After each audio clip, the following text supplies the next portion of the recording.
Start the recording.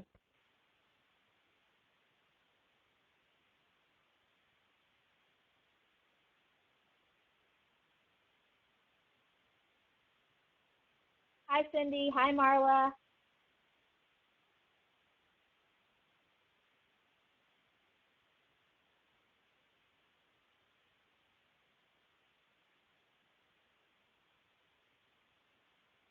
Hey, Diane.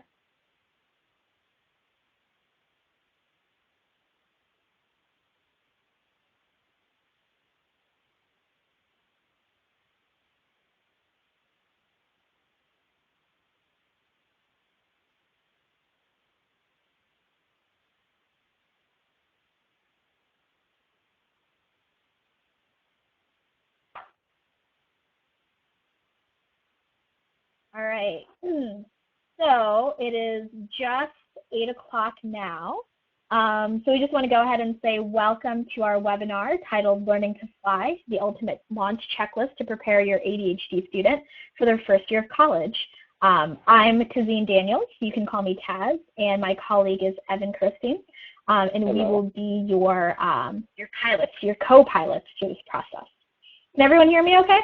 Go ahead and just type yes into the chat bar if the audio is working. And also along the way, if you have any questions or issues, feel free to use that chat bar on the bottom left, and we will be happy to address it as possible.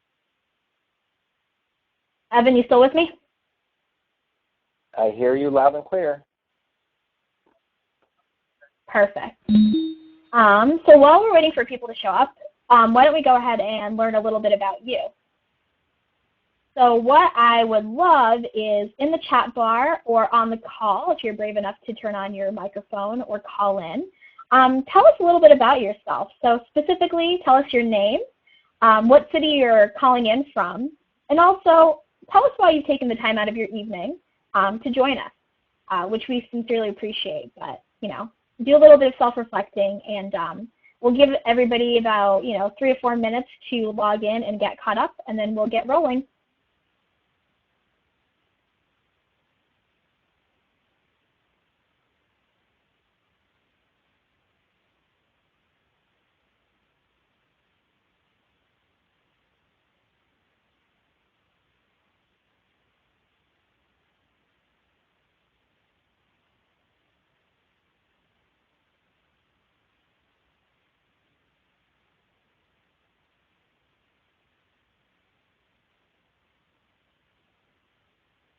So Evan, do you want to tell a little bit about the weather that you're experiencing in California?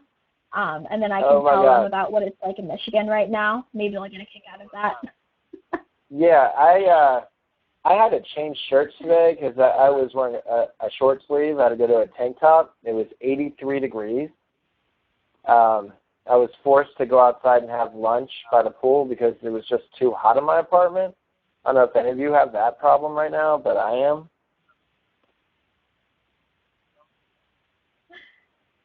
To which my response was, Evan, I hate you. Right now it is 11 degrees in East Lansing, Michigan. I am barely surviving fending off frostbite from walking from my car to my office. So yeah, that might explain maybe some of the the differences in our attitudes tonight. I'll definitely be trying to keep as warm as possible. I'm sure some of you might be experiencing the same.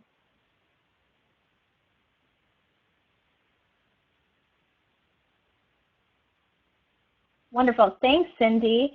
And Adam, great. Cindy has an 11th grade son who has ADD, and she is concerned about him starting college immediately after high school. Definitely in the right place. Definitely want to commend you for taking the time out of your evening to think about this a little bit deeply with us, and hopefully you'll find some valuable information and resources from us tonight. So if you're just joining us, this is the Learning to Fly webinar, the ultimate launch checklist to prepare your ADHD student for their first year of college. I am Taz Daniels speaking. I'm here with my colleague, Evan Kirstein. We're just going to wait a couple of minutes. In the meantime, go ahead and type into the chat bar, which is in the bottom left corner, to tell us a little bit about yourself. So give us your name, what city you're calling in from, and also couple of sentences about why you've taken time out of your evening to join us tonight. And we'll go ahead and get started in just about a minute here.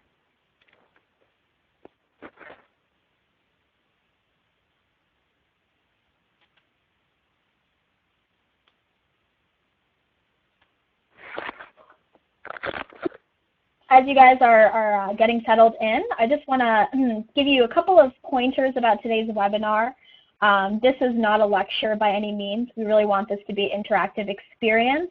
We're going to take you through different segments. As Evan and I both know, something about ADHD students is that they have pretty short attention spans. And considering that it's 8 p.m., at least for us over here on the East Coast, we want to make sure to keep you engaged through the process. So don't feel like you need to write down every single note. We will be able to make a lot of this information available to you after the webinar tonight. Instead, we really encourage you to focus on flowing through the experience of the webinar with us and really reflecting on how this information resonates with your own personal experience with your ADHD student. So right now it is 8:05. We're going to go ahead and get started. And so first, thank you again for telling us a little bit about yourself. We're going to take some time to introduce you to who we are. So my name is Tazeen Daniels, but you can call me Taz. I am a professional ADHD and productivity coach, and I specialize in working with academics, so specifically undergrad, college students, graduate students, as well as junior faculty and academics. Unlike a lot of other coaches who come from a therapy background, I am completing my PhD in medical anthropology. If you don't know what that is, you can Google it after the webinar. But I do really focus on mental health and ADHD culture. So you'll notice throughout the webinar that I really talk a lot about culture and thinking about your student, in this larger social cultural context. I have over a decade of experience conducting research on college students with ADD. In fact, my research had to do with interviewing and doing participant observation with over 50 students at all different stages of their college career, and really seeing how they live their day-to-day life and face the challenges of living with ADD and going through college. Currently, I'm an instructor at Michigan State University, and I'm also an athletic coach. I coach rowing and soccer, so I have a good idea of what it looks like to have a well-rounded college experience and the challenges that can come with that. I also have some experience in designing courses that are specific for at-risk students. So these are students who might have a particular set of challenges that make it difficult for them to complete their first even semester of college, which is something that we're going to talk about. And finally, I do have some personal experience with ADHD. I do have several close family members, loved ones, and friends, as well as myself, that have personally dealt with some of the challenges that are ADD specific. Now I'd like to introduce you to my good friend and colleague, Evan Kirstein. Thank you so much, Taz, and welcome everybody. I am a professional coach, and I work with, my clients have ADHD. I have adults that have ADHD, adolescents. I'll work with parents that are just learning about it, that have children that are ADHD, and my background is in education and psychology. I used to teach. I've taught at almost every level from kindergarten through preschool through high school, and have been working with different special needs students. My last occupation was a director of a mentoring and tutoring company where I developed social programs for students on the autism spectrum, ADHD, and bipolar condition, as well as provide big brothers and tutoring services and try to develop kind of social behavioral needs for them. So for my education background, I'm also a type of consultant and work with parents on developing plans and goals. I personally have a passion for ADHD as I was diagnosed in 3rd grade. I've had lots of obstacles throughout my time, and I've had to find ways of being humble, find ways of developing mentors for myself, structure, and self-discipline. So I'm very excited to share my passion and my experiences with you. Now that we've talked about us, I'd like to move on through to our webinar etiquette as some kind of just ins and outs. So you guys sound like you're doing good. If you guys are on the phone and you're doing audio, please press mute unless we are asking you guys to give us some feedback out loud. If you're on a house phone, you can press *6. If you're on a computer, you can also have your audio on, but don't be on the computer and the phone at the same time. We'll get terrible feedback, and everybody will be affected by it. Third, we have a chat feature that you guys have started to use. I thank you very much for giving us that introduction. I'd like to show this warm environment that we have in coaching and through our webinars and procedures. We want to know who you are and how we can help. And if we don't know who you are, we won't know how. But if you have quick questions throughout, you can type that into the chat box that you guys are using next to the chat tab. If you have a longer question, please wait to the end of the webinar. We'd be happy to spend time with you at the end going over it. And lastly, since we are coming from a place of positive psychology and a respectful group, we want to promote respect within the community that we're building here. So if you would, any comments that you guys have, we want to be able to kind of help each other instead of bring anybody down for anything. So, we kind of live by not judging each other, and which leads us to, our confidentiality.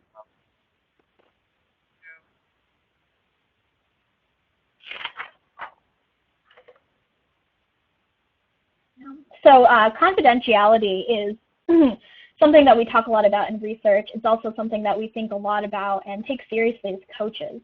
And so in order to reinforce this really positive, nurturing environment where you feel comfortable being vulnerable with each other, we just want to encourage you to, type into your chat bar the following statement, which is, I agree to maintain confidentiality, as a sign that you respect this space as a place where we can be open and honest and really think through some challenges that might be up and coming with our ADHD students. And so specifically want to make sure that you agree to not share any of the information provided by fellow participants outside of this webinar. Thank you, Kevin, for your shorthand. We will accept your answer of agreed. Wonderful. Okay, so now that we got some of those formalities out of the way, and we have, want to set this environment for self-reflection and really critical, authentic thinking, we're going to go through our webinar flight plan. Now, when we came up with the idea for this webinar, Learning to Fly, we are really referring to the flight of your student from the auspices of their pre-college high school life, transitioning into the quote-unquote real world. So that is the larger picture of the flight plan. But what we want to talk about is our specific little webinar flight plan. And so as you know, we've already covered introductions. Thank you again for introducing ourselves. After this, we're going to talk about some flight rules for parents. So these are some best practices. As you will quickly find out, or have already found out, is that the game is going to change from high school to college. And if the game changes, the rule changes. And so we're going to give you some best practices to help you navigate these new waters.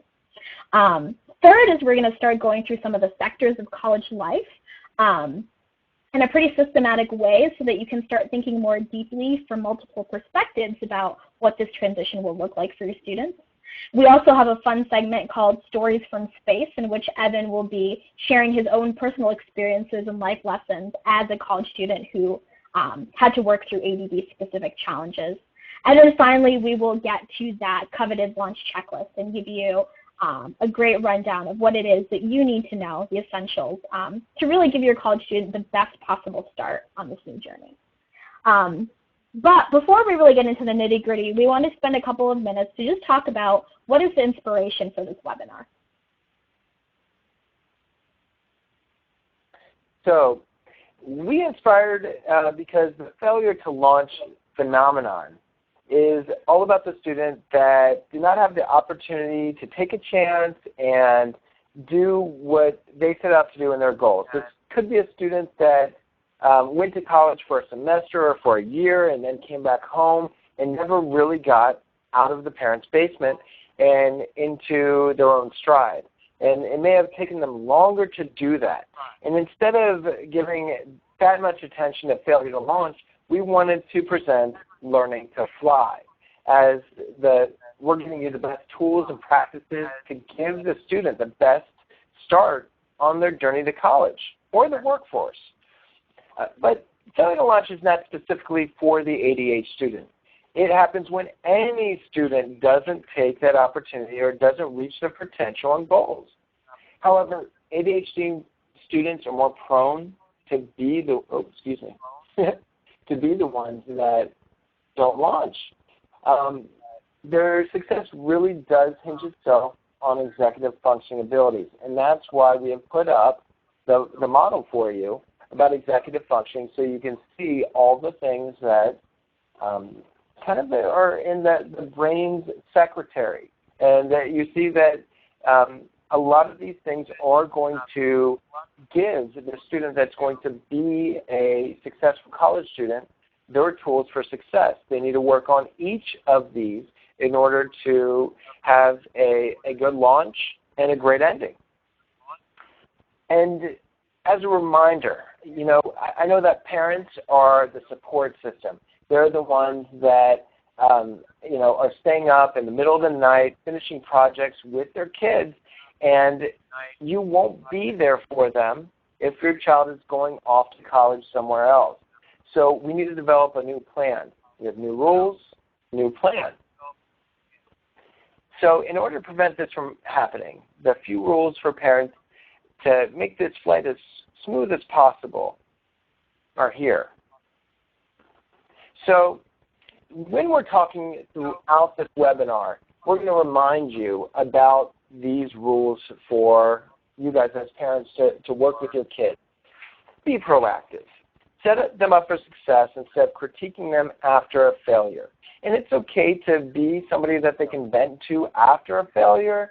It's okay to help them, put up the fire afterwards. But you want to give the ball of energy, the more of the focus of the energy on setting them up for success and helping them become aware. And through this, you're going to be the model. So the next one is modeling positive behaviors. If you need to teach them to be humble, you might have to be humble. If you're going to teach them to balance the budget, it doesn't work by just giving them a lesson. You have to let them practice it. And you might have to practice it with them. This is grocery shopping, laundry. So how do we have a conversation with our kids about this? We have to make space for it. And sometimes there's too much tension involved with a parent just asking their child, what are you going to do when? What are you going to do when? And we have to come away from the nagging and get them excited. Tell them something that's exciting about their college future. Something that, maybe you're modeling and say, when I was a college student, this happened to me and it was the best day of my college career. Oops, excuse me. So no nagging, and ask for their time. Actually ask for their attention. That's important because our ADD students may not want to give you attention at a certain point. And for you to empower them, which is number 5, they actually have to hear the word no and listen to them say no. If they say no, you can say when. When will it work for you? Let's put this in the books. Now that we're getting to that, I want to bring up something about our students that are adolescent, going to be young adults. They may be ego-centered and not so aware of the world. I know they like to say that they know everything that they need to know. If they walked into the streets alone right now, they'd be able to survive, and that may be, but will they be able to thrive? Don't take it personally that they think they know everything. You and I both know the stage that we found out that our parents were geniuses. It was the day after we graduated college, and we said they knew what they were talking about. This whole time, maybe I should start listening to them. Then you can actually start having that back and forth with them. But let's move on to empowering our students.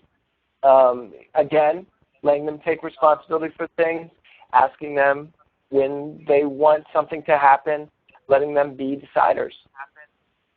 And the sixth flight rule for you guys, for parents, is to promote self-assessment. That's checking in, that's finding out if they need help on a test and how to ask for help, when to ask for help, who to ask for help, how can they get better at what they're doing. Self-assessment does not have to be just on work at school. It could be work at their employment. It could be, their health. If they find out that maybe their medication is creating stressors in their physical or mental health, when to say, Mom, can I back off for this for, maybe the summer? Or I need to see a doctor. I'm not sleeping. Those things are important to your mental health. You don't want to crack under the pressure as a student. You're going to have to ask your parents for that kind of help. But you need to know that you need help first. Which I want you guys to keep this in mind. Taking these steps are going to be difficult to remember. So we're going to use them when we talk about the variance of sectors that we're going to go through. So before I get started in the sectors of college life, Evan, I just want to direct you to the chat window. Barbara does have a question about her audiovisual. So Barbara, Evan will type in a response to that as I go through some of this. So before I really dive into the sectors of college life, which are already listed here, academic, social, financial, and health, I want to remind you that I am an academic, which means that I like to think about things systematically. Does life live in perfect sectors like this? Absolutely not. And in fact, part of what we do as coaches is help our clients to visualize some of the different various hats that they're wearing, the different people that they're going to be coming in contact with, the different institutions that they are going to be relying on for resources, as well as a lot of the cultural expectations that come along with wearing the different hats. So we're going to go ahead and start off with kind of an idea of where these are overlapping. So Evan, if you can hit the next slide. Perfect. Okay, so you can kind of imagine this Venn diagram as a very simplified version of the college experience. And you can probably add about 100 more circles to it. But what I wanted to do is kind of show you in a very simplified way what are some of the areas that we can telescopically look in and out of to really start asking the right questions that are specific to our ADD students' needs. This is something, again, that we do as coaches to really try to ground our students and be able to give them the help that they need. So the first sector that we're going to talk about is the academic sector. Got it. So, yep. So the academic sector. There's a lot of text on this page, a lot of pretty colors. I don't want you to get distracted. The first thing I want you to do is think specifically about your ADHD student. So this could be, as some of you mentioned, a child who is in elementary school or in high school, maybe already in college. Maybe this is a client that you're working with. And I want you to think about what are the different issues that your specific ADHD student might encounter. The first most essential part of this is the identity, right? Is your ADHD student the self-advocator? Are they the kind of person that's going to ask for help when they need it? Are they the procrastinator? Are they the kind of student who kind of waits until the last minute and thinks they can pull it all together, but really might not be as successful as they think they are? Or maybe they're the clueless student who doesn't even recognize that there's a problem and thinks everything's fine until, they hit the final exam and think, oh my gosh, did I even learn anything in this class?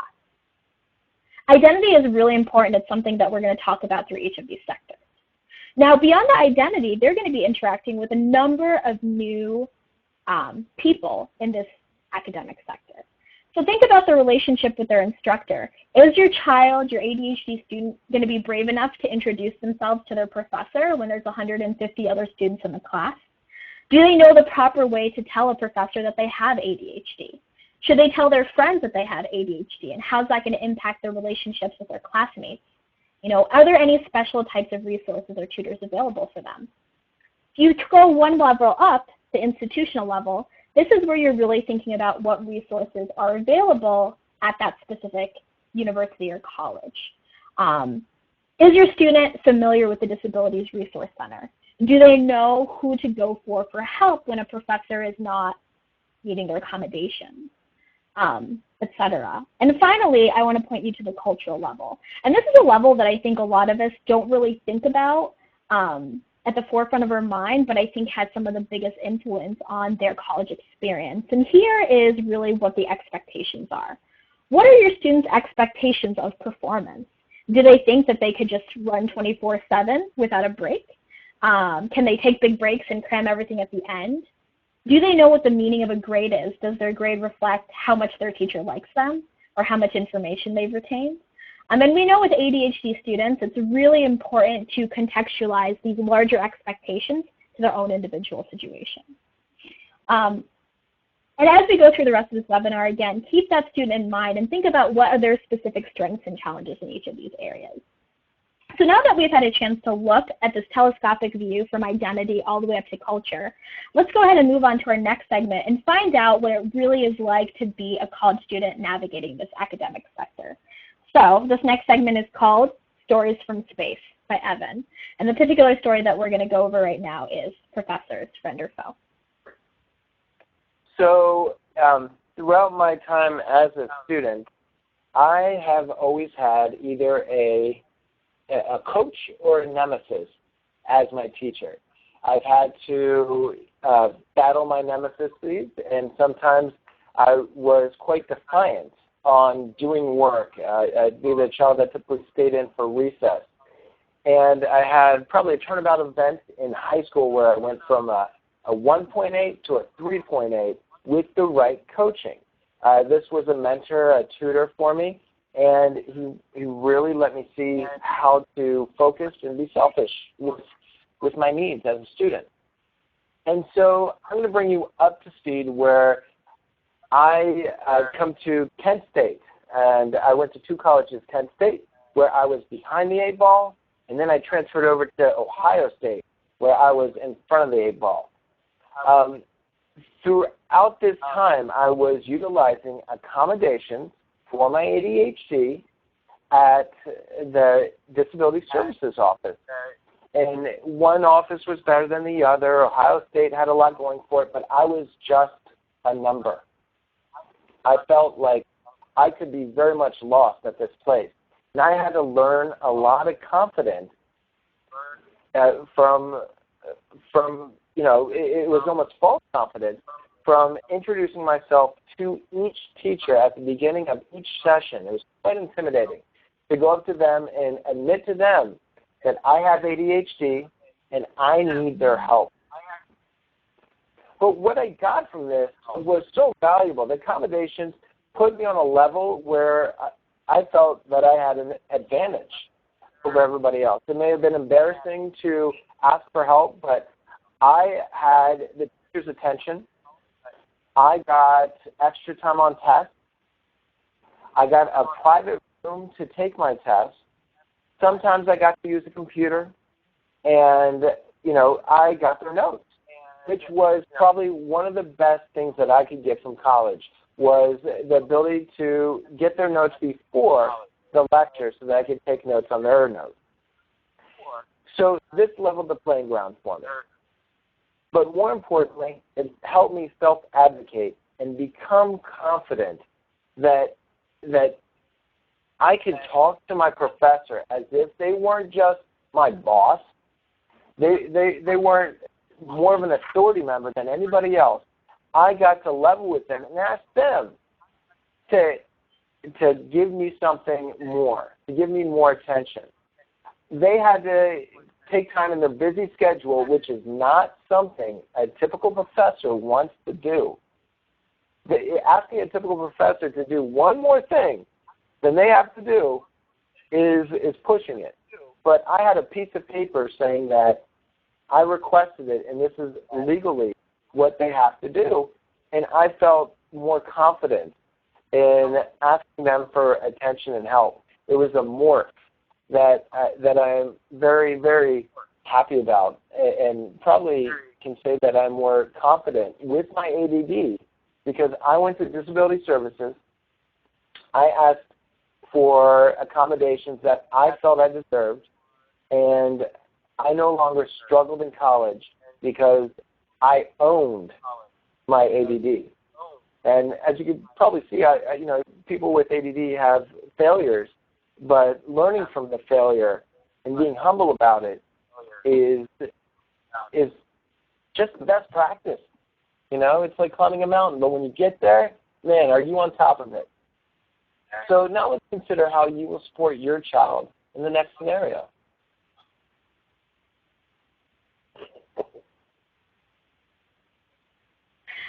So we want you to go ahead and get that ADHD student that you're thinking of back at the forefront of your mind. We've talked about some of the potential challenges they're going to face. Evan gave you a great story from the trenches, a story from space, talking about his relationship with his professors and grades. So now the situation has presented itself where your ADHD child or student refuses to share their first semester grades with you. What do you do in this situation? So we're going to give you about a minute to type in your answer or your response to this chat bar. And we want you to really think seriously about what your reaction would be and how you might be able to follow our best practices, our flight rules, to be able to come up with a scenario or a resolution that would help move them forward.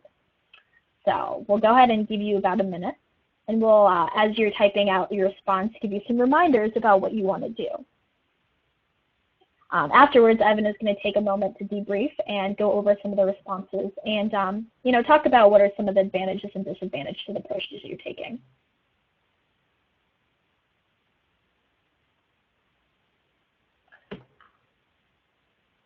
So just as a quick reminder, you want to be proactive. You want to model positive behaviors. Show your child what you expect from them. You want to make space for conversation.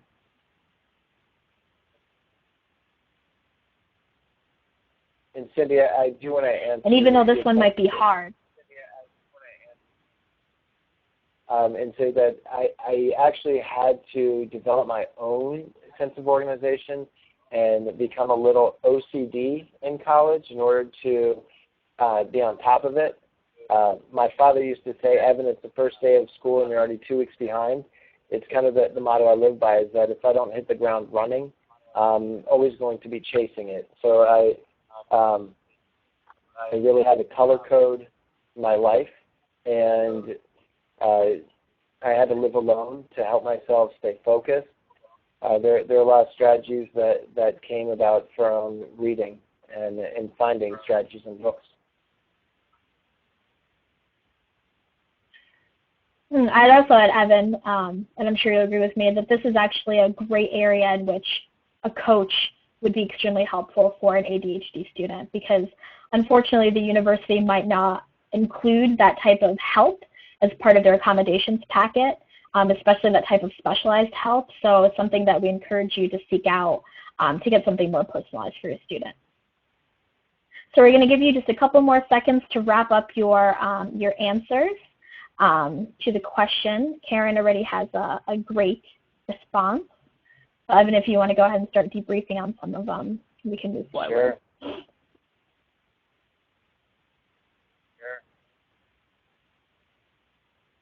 I like that you guys are giving the choices. That's empowerment, and that's very empowering to a child. And they said, my secret to empowerment is listen to a child when they say no. If you're going to ask a yes or no question, expect one of the answers to come through, and it could be no. So it's okay not to share. That's pretty nice of you guys. And some of the reality is, parents kind of are the ones paying for it, and sometimes they feel like they have a right to know what's going on, so that they can be an external factor of motivation for the student. And letting a fire underneath the butt is typically what happens when some of the first semester grades come back.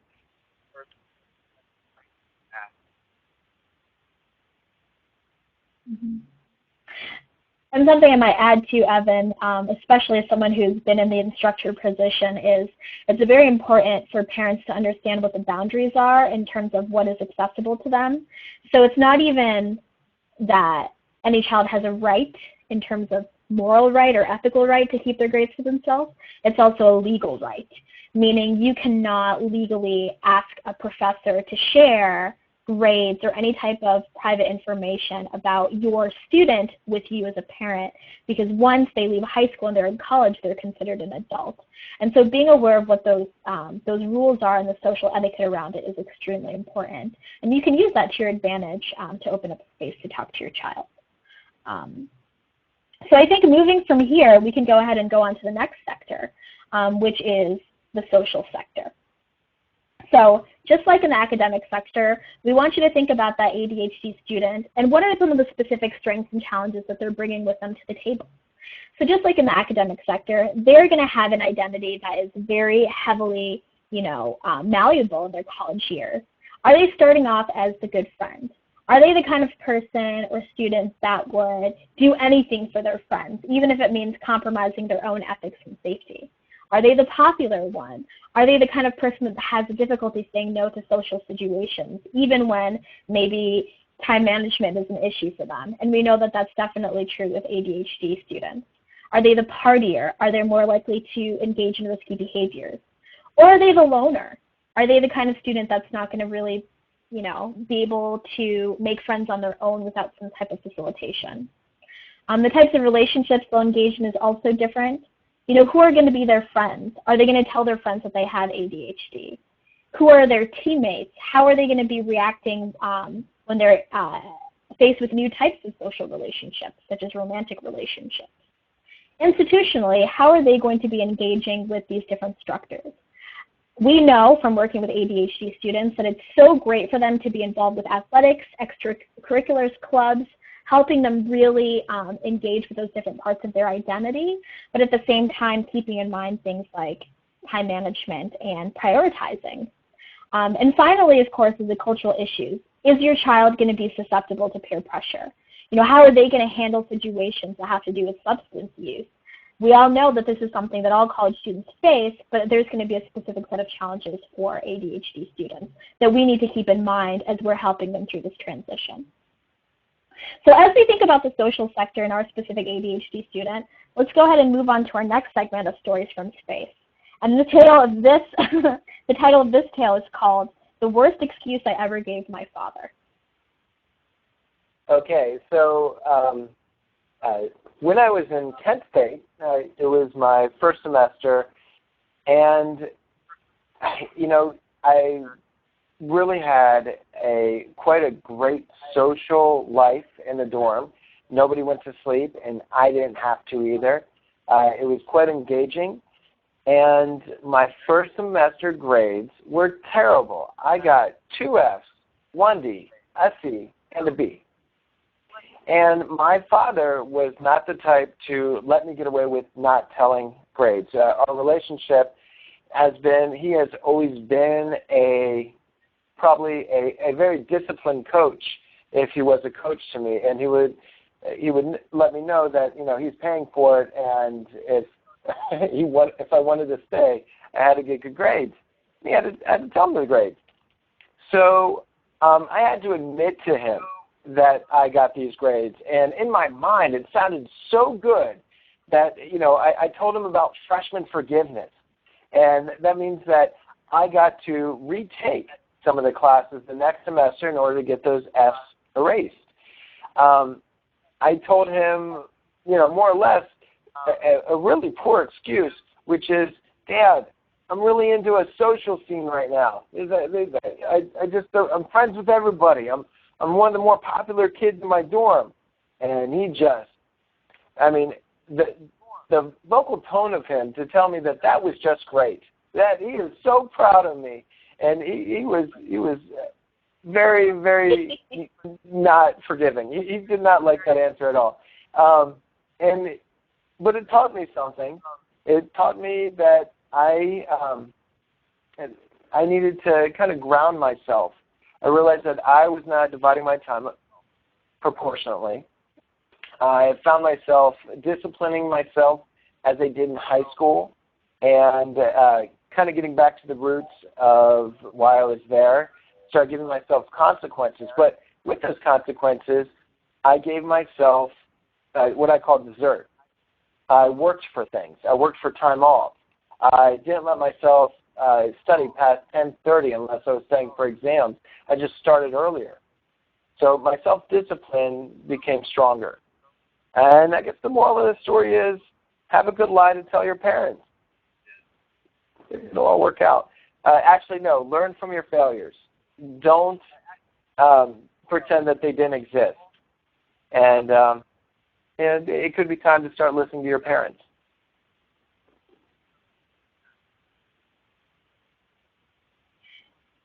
So with that in mind, it's important to remember that social development is a huge part of the college experience. And because of that, we definitely want to encourage our ADHD students to participate in extracurricular activities that can enrich their experience and give them the best possible start when they're leaving college, right, for their next launch. With that in mind, this is the following scenario we want you to consider. So your ADHD student is thinking about joining a fraternity, a sorority, a club, or a sports team that you know is going to be a significant investment in their time, their energy, their attention, their emotion, all things that are in very limited resources, especially for students with ADHD. What we want to know is how would you help them make their decision? What advice would you give them? What type of opportunities would you create so that they know what is, how to make an informed decision about this? So remember, we're going to give you about a minute, and we want you to consider those flight rules for parents. So be proactive. Show them how to make these decisions in the first place by modeling positive behaviors. Make that space for conversation. Don't take it personally if they take your advice or not, or if they're suggesting a sport or a fraternity or sorority that you personally don't agree with. How do you combat with those issues? How do you empower your students to make the best decision for themselves? Because ultimately it is their decision. And also promoting self-assessment, thinking about, what's the best way for a student to be able to tell, if they're making too much of an investment, or if the payout of participating in this activity is not equivalent or greater than the investment that they're making. So we'll go ahead and give you just another about half minute to think about that question, in the context of your specific situation.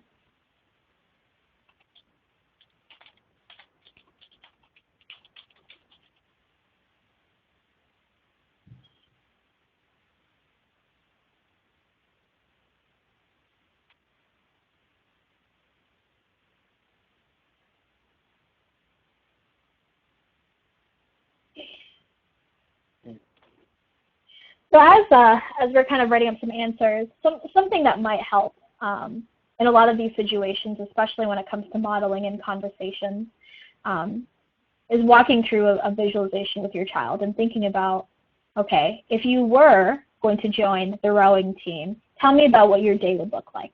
Tell me about what your week would look like. Tell me about what you might need to give up. So asking them for input. And that, I think, as Kevin just said, will help them evaluating their choice. And Karen had a great suggestion about having them list their pros and cons on a project on time management grade to see how they can still fit in studying. So as I mentioned, I've designed several courses for Michigan State University on how to balance your work life, your personal life and your academic life for at-risk students. And so that's an activity we have them go through is fill out your schedule, not just with your classes, but your study time, time to eat, accommodating for how much time it takes to get to class, when you're sleeping, etc. Good, I like that time. Evan, did you want to chime in on any of the responses? Yeah? Yeah, Thank you. I like how we're also empowering our students and asking them what their time looks like, what their time strategy will be. It's really important that we recognize that they are going to be accountable for this. And I think to add to not only what is going to be your time management, but what are the consequences of if you do not fulfill your grades? I mean, you're here for a reason. And how can you tell me, how can you self-assess whether things are going well? If you are able to predict your own grades, I know that you're going to be doing well or well enough to be accountable for those. So maybe, you know, that management includes self-assessment of not only your time, but your energy. Where are you putting your energy? It also has to do with where you're putting your money. I know personally, as somebody who was involved in a club sport where you had to pay to be a part of the sport, or a fraternity or sorority that includes dues, that's something that college students, especially ones with ADHD, might not quite grasp. And it might be up to us as, you know, their role models, their parents, their coaches to bring that reality, which does bring us to our next sector, which is the financial sector. So once again, with the financial sector, you're going to notice the same type of concentric circles. And again, take a second to think about what is the relationship that your child has with money right now, okay? Because I think a lot of students, whether they have ADHD or not, some people are already making their own money. Some of them have allowances. Some of them have a credit card. Some of them, you know, can't go to the mall without mom paying for everything. And so think about where they are right now and how they're going to grow into this transition. Relationship with money can be very tricky. Is your student spoiled? You know, do they just have a credit card that just gets paid off every month? Is that going to change? Are they the overdrafter? I think all of us have been in that situation before, where we've overdrafted and not realized that this is a very real reality for a student with ADHD. Are they the overcompensator? Do they see money as a new resource that they can use to help them build confidence in their social relationships and social standing? The types of relationships that they're engaging with, a few of them might be new: financial planners, bankers, creditors especially. How do they navigate those relationships, and how does money play a transformative role in these relationships in college? Institutionally, think about, you know, who are the predators that are going to be out there trying to get money away from your college students? And specifically, we're talking about credit card companies. And I know Evan has a lot to share about that from personal experience. And finally, the cultural aspect. Think about how college students are processing, you know, with ADHD, this idea of credit and debt, and especially instant gratification. Is your college student going to take their credit card and come home with a brand new puppy because they wanted a puppy, and now they're living in an apartment by themselves and they feel like they can take on this responsibility? So those impulsive behaviors are definitely going to come into play when it comes to the financial sector. So in order to get a little bit of an authentic taste of what it's like to experience credit cards, we're going to move on to our next story from space, my first credit card bill. Okay, thank you, Taz. So I may be telling you so much about myself that you know me well by now. But the first summer that I came home, I got a credit card. This was my first credit card. And the way that I got it is that I got my father to believe that it was a good idea to have a credit card that he paid and that was in my name so that I could build credit. Now, this was my first summer working a lot. I did labor and demolition and construction, so I was making good enough money that I thought I could afford everything or anything. And I convinced him that he could be part of a solution for me to building credit. And he thought it was a good idea. I'd give him the money after he got the bill. But he only got one bill before cutting out my card in front of me. As you can imagine, I bought a cell phone. I bought a plan. I almost maxed out the card. I only had the card for that one billing cycle. And, you know, it dawned on me that I wasn't as responsible with it. And so, long story short, keep your kids away from the credit card machine because I didn't know what it meant. You know, I didn't know that I was paying more for something, and the percentage, if I didn't pay it off, I would have to pay more the next billing cycle. What we're looking at is those predators. You know, your child goes to spring break and goes to Panama City, Florida, and they get a free T-shirt for a credit card. So I want you to consider your student, your child, in the next slide. Yeah. Does your child understand that they just bought a $5,000 T-shirt, essentially, right, Evan? Right. So, so for this scenario, you know the drill. We want you to put yourself in the situation where your ADHD student just zeroed out their bank account that you pay for, once again, and is now accumulating overdraft charges, which probably means that they are not checking their bank account regularly to even have any concept of how much money is in there. What do you do in this situation? So we're going to go ahead and give you about a minute. Think about, again, some of the flight rules for parents. Remember, you want to be proactive. Maybe teach your student how to log in and look at their bank account.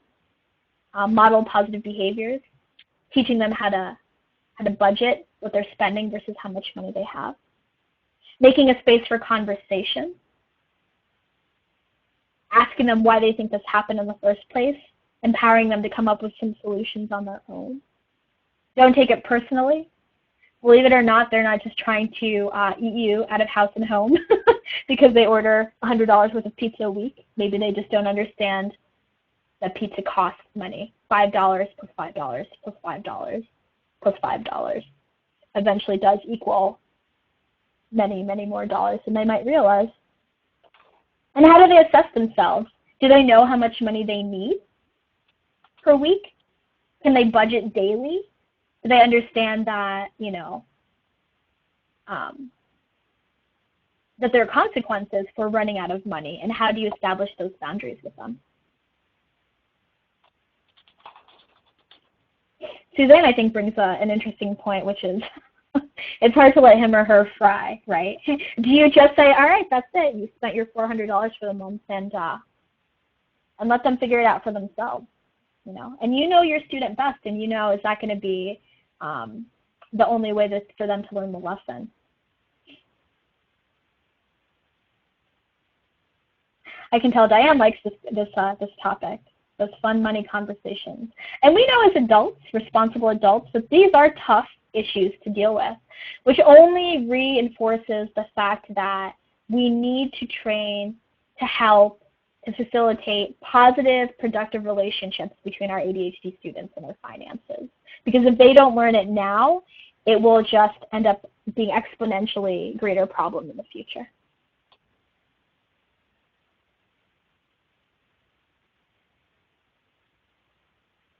So Cindy says that her son has an account that they monitor, and they already talk about spending behaviors. I think that that's a great example of modeling positive behaviors and being proactive about it. Because unlike grades, which you don't have access to legally, if you're the one putting the money into the account, you absolutely have the right to take the money out.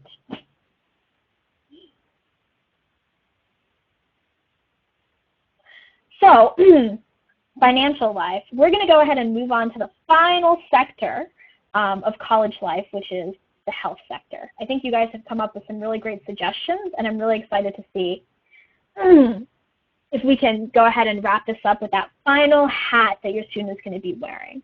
And in fact, this is probably the sector that is the most critical to your child's success, yet unfortunately is often the most overlooked, especially in college culture. So think about the issues that your student already has in terms of their health and their challenges. Maybe your child is the insomniac who doesn't sleep anyways. This problem will probably be even more magnified in the college arena. This also has a lot to do with their reaction to their medication, which is something that we want to think really carefully about in this new environment. Are they over or under eating? Are they going to be the chronic exerciser because of, self-image issues or because they're in a sport? And stress. Are they the one who's going to be perpetually stressed out because they're always on edge of not wanting to let mom and dad down? These are real things that you need to consider. The types of relationships that they're going to be engaging in. You are no longer the facilitator between your child and their doctor or their psychiatrist or their coach or their trainer. And so how you're going to be able to still be there as a support system while they are navigating these new relationships. Do they know how to access the student health center? Do feeling confident enough to contact the counseling center if they need help in certain areas. And finally, the cultural issues. The normalization of stress. Oh, I'm so stressed out. You're going to hear your students say that. You're going to see it on their face when they come home on the weekends. And so what is it that you can do? How do you help them appreciate something as simple as taking an afternoon nap if they're tired? And what are the responsible ways to take care of their health, their mental, emotional, and physiological health? So with all these things in mind, Evan is going to tell you his final story from space, which is called My Last Worst Speech. Thank you. I call this my last worst speech because I learned a lot from it. Now, as a student growing up with ADHD, I never had been totally prepared for any speeches, presentations. I was always staying up all night with my father, and he was helping me out, and why didn't you do this 2 weeks ago? And this one night that I was in speech class, I had the same experience where I started way too late. I didn't know which direction to go. I was stuck. I was getting all the research. I had tons and tons of research and nothing to do with it. And it happened to be that my subject was sleep deprivation in college students. Now this night I decided that, I need to work really hard, and this is going to be my first all-nighter. I was taking my medication regularly. I was on Adderall. And my friend said, why don't you take a no-dose? It'll keep you up all night. It was a terrible mistake. I would have had a cup of coffee and I would have stayed up all night. The no-dose, it made me edgy. It made me hyper. And I did not get more than 15 minutes of sleep. And I produced the cruddiest presentation. And by the time I got to this class, I couldn't put my sentences together in a cohesive line. It was embarrassing. Big flop. And I remember how ironic it was that I was embarrassed and that I was making it to a group of students on sleep deprivation, and I admitted that I was deprived of sleep.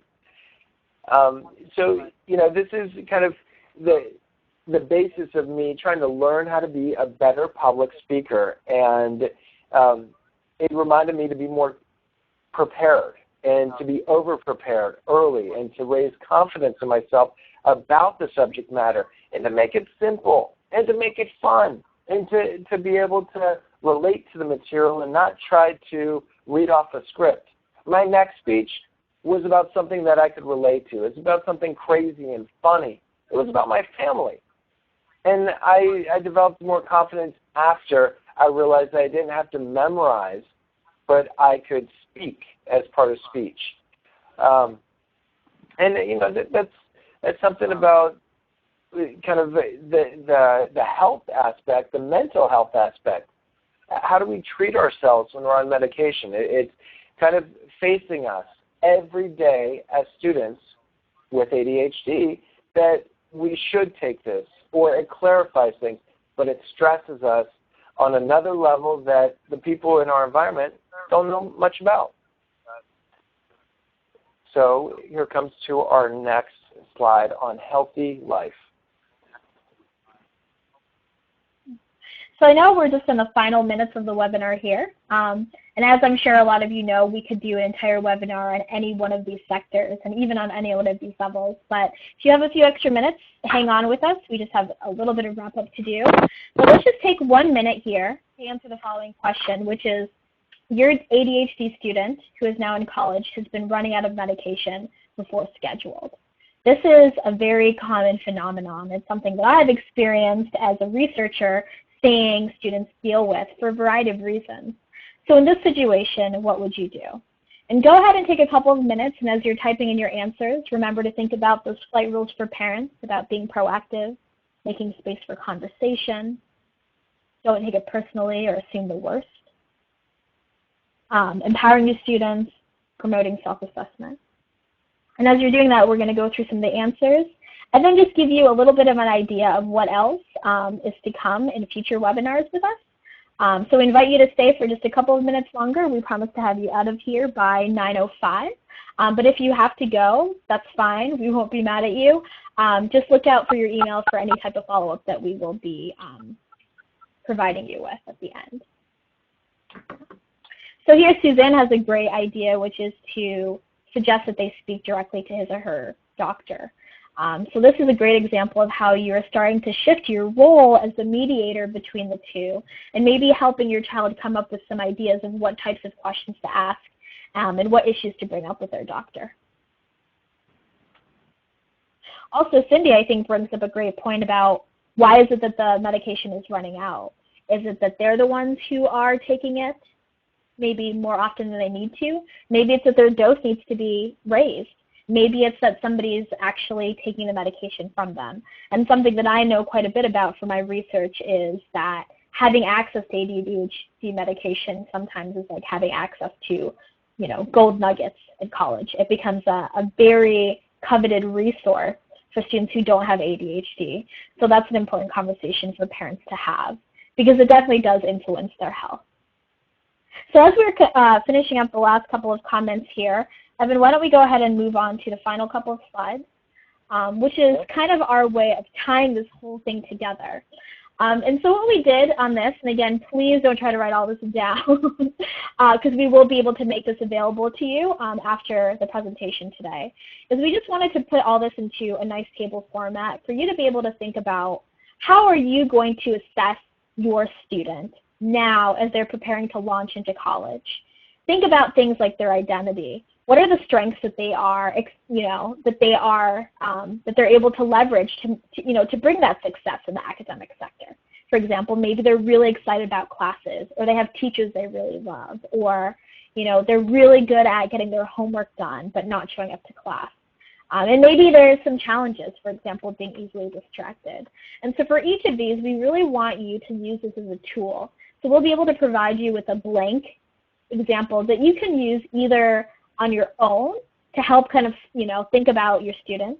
And you can also use it as an assessment tool that you do with your student. Let them fill it out. Maybe you can fill it out together so that they have a good idea of what areas that they need to work on and keep an eye on as they move through the college process. So that really does wrap up the majority of our webinar. Evan's going to tell you a little bit about the actual launch checklist. So I have developed, it's about 10 pages, an actual launch checklist. And this is for pre-acceptance and post-acceptance to college. So whether your student is in college or about to go, everything can be applied. And it's good to talk about, even with the pre-acceptance, what they need to look forward to as far as every one of these subjects that we have spoke about today. And if you would like this checklist, we're going to send you out a feedback form. And, the basics is all we need, which is name, email, and to say yes or no if you would like the ADHD launch checklist. But let us know how we did. I want to thank everybody for participating, as well as kind of your insight on to what to do with your students. It's wonderful to hear everybody kind of chime in on that. And if you guys are interested in any other services, we are having future webinars. Some of the subjects we're going to talk about is the 504 plan and disability services, surviving final exams, resiliency and mastery, ADHD and risky behavior. We will be sending out when our next webinar is, so let us know if you're interested in that information. We also provide private and group coaching for parents, students, educational events, live or virtual workshops, just as these are. And you can reach us. If you like, we're going to leave this screen up for you for the moment. This is how to get in touch with us with our website or emails. If you would like to do one-on-one coaching, the first coaching session is complimentary. It will be a consultation so that you are aware of what coaching is and you get a feel for who we are and if you feel you'd be a good fit with us. So it is 6:03. We still have 3 extra minutes from you, but I think they were worth it. if you would like to stay on, and we're going to open up to ask questions for the next 15 or more minutes. So please, you can ask either in the chat box if you can't hold on to your question, but otherwise you can unmute yourself, introduce yourself, and we'd be happy to speak with you. And for those of us who, those of you who aren't able to stay, for a Q&A session right now, remember just to go ahead and send Evan and I an email. I already put up my Twitter address as well, so you can contact us through there. And just let us know in this webinar, and we'd be happy to answer any questions that you have. So thank you for those of us who aren't going to be able to make it for the next few minutes, and have a wonderful night.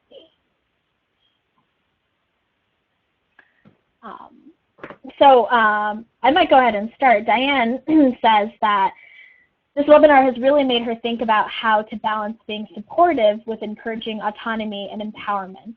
And I think that's something that Evan and I really did talk about, was how moving into this college realm is about a balance between a newfound sense of freedom, right?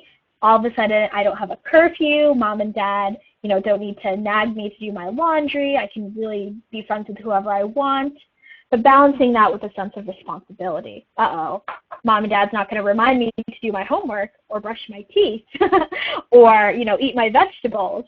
And I think that transition can be difficult for a lot of students, but especially those with ADHD. So Cindy asks, do you have any thoughts about ADHD students taking a gap year before going on to college? Evan, do you have any thoughts on that?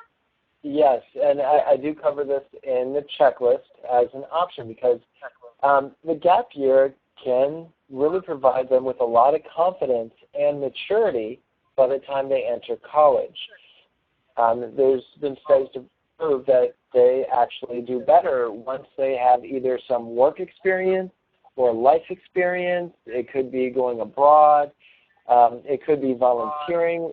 You have all these opportunities within that year for growth that not a lot of people see, because it's not as much of a cultural norm. But you also have a transition that you can do, the community college in your home. If you would like your students to get the core classes out of the way and transition into what college courses look like without having the distracting college life. So that is a possibility. You also get a work environment and college courses at the same time. And one benefit is it's less expensive to go to a community college for a couple of years, or take any courses for that matter, and then go to college, and you go through that experience quicker. But remember, it's a marathon, not a sprint, and some of the college students need to take a lighter load in the beginning in order to transition well into college. I think I would have done better with less classes and more attention on each class, and it would have been the same outcome where I had to retake those courses anyways. Cindy also brings up a good point that it is a very cultural difference. She says it's more common in the UK. And so I would also echo what Evan said, that it's not just about giving them time off, to discover themselves, but really about what you do with that time and having that strategy. Before you make the decision to take that gap year, have a strategy for how you're going to transition back into being a student, because that transition can be very difficult if you don't keep that in the forefront. So I'm going to move on to Suzanne's question, which is, anxiety can be a real problem for ADHD students. What should you do if you feel like your child is not functioning at college? And in her specific situation, her son chose to come back home and work and go to community college. So I would definitely agree with this.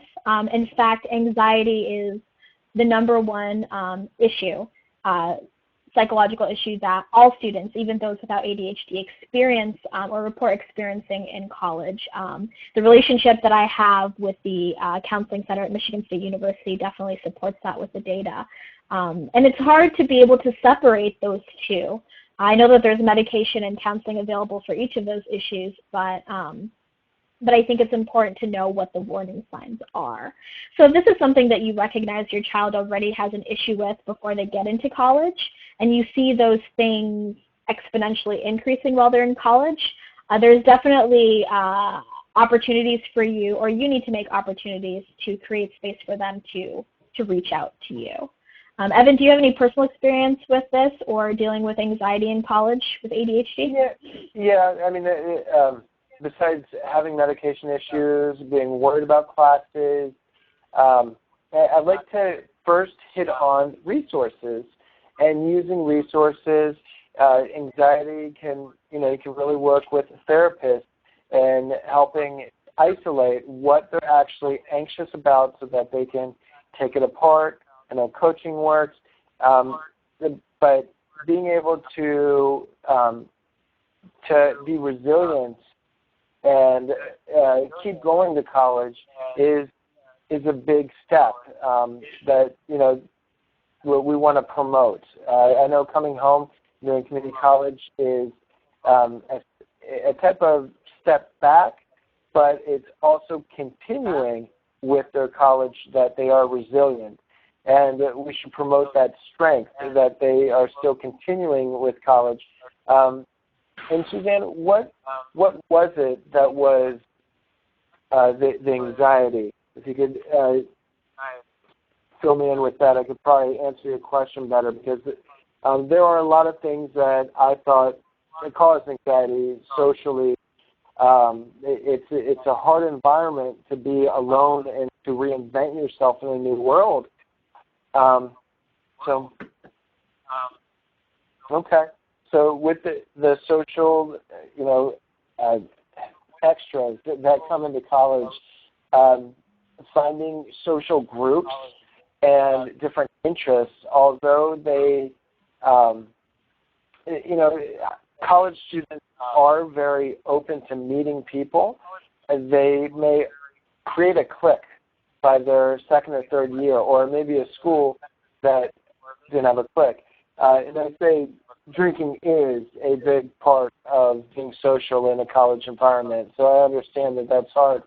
But finding a club, a sport, something that he's interested in, that it doesn't even have to be in college.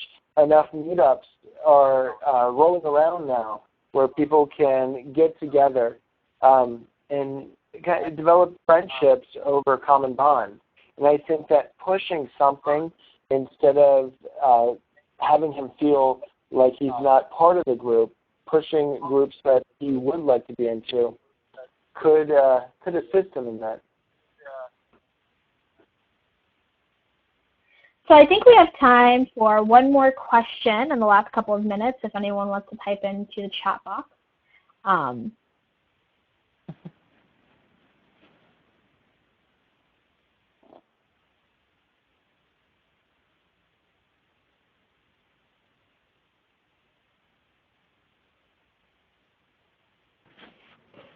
Okay. Well, everybody, I want to thank you for your time tonight. This was an amazing experience. I know that Taz and I have been looking forward to this event. You guys are very welcome. Look forward to getting an email from us, and we look forward to that feedback from you on how we can make this even better, and anything in the future. We are here for you. And just to answer your question, Cindy, you'll be getting the email from us this weekend with all the resources and information on how to access those as well. So with that, I will echo Evan's sentiments and say thank you very much for taking time out of your evening. We're really proud of you. We're impressed for you taking the time out to figure out how you can do your part to help your ADHD students succeed. It's so important, and you are making the absolute right first steps to do that.